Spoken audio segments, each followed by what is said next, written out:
यो मिडिया कर्मी चाहिँ झोले मिडिया कर्मी रहेछ। घरि कसलाई विरोध गरेछ, घरि कसलाई के भनेको छैन।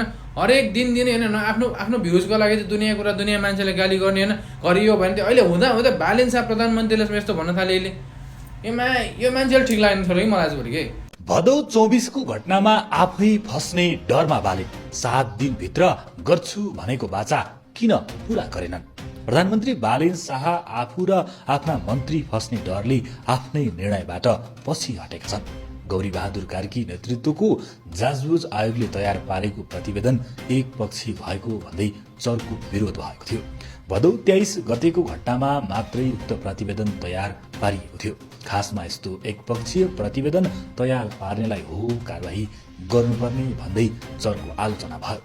यसैबीच प्रधानमन्त्री बालेन नेतृत्वको मन्त्री परिषदले आफ्नो 100 दिने कार्यसूचीमा भदौ 24 को घटना छानबिन गर्न 7 दिनभित्र उच्च स्तरीय छानबिन समिति बनाउने निर्णय गरेको थियो।